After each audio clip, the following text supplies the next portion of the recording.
Hey everyone, Marian here. Welcome back to my channel and happy Passover. Today I'm sharing with you guys a recipe for Charoset, which is a very traditional dish for Passover.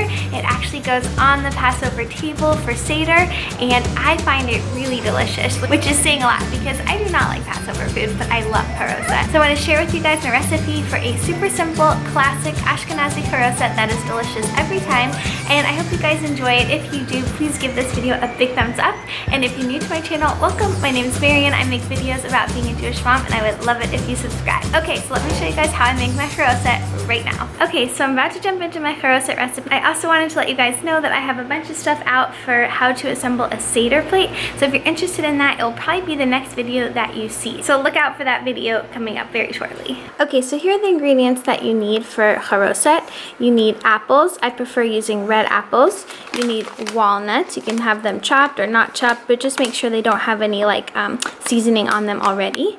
You need red wine. You can also use grape juice if you prefer, and if you're going to a kosher home, make sure that is kosher for Passover kosher wine, and then just some cinnamon to help flavor it. Charoset is a very forgiving recipe, and you can also personalize it, so if you want to add things like dried fruit or sugar or things that taste nice to you and are sweet, you're welcome to in this recipe, but I'm just going to show you guys the most classic version with the simplest ingredients that tastes great every time. Today I'm going to be making a small batch, so I'm only going to use about 4 apples, but of course you can size up or size down this recipe based on the crowd that you are cooking for. Okay, so the first thing you have to do is core your apples. I have this nifty little apple core, but of course you could just use a knife, but I find this really helps when making Charoset.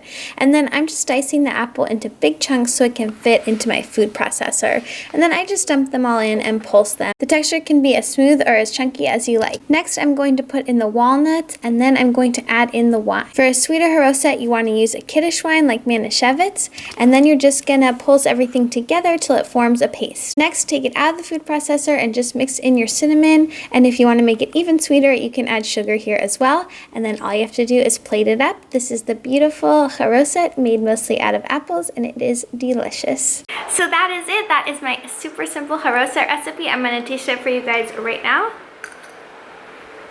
So good.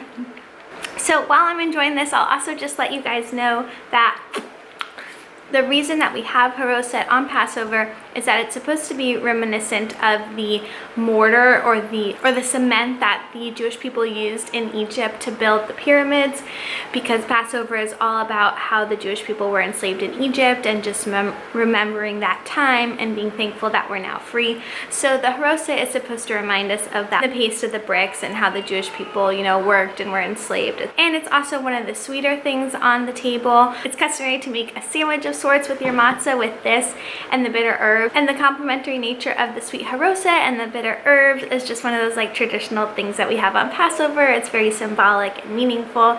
It's funny because I was thinking it's actually a pretty healthy snack on Passover, which is pretty rare. But yeah, just one taste of this and I'm like, it's Seder time. This is like the taste of Passover for me. And it's seriously so good and so easy. I think that took me less than 5 minutes.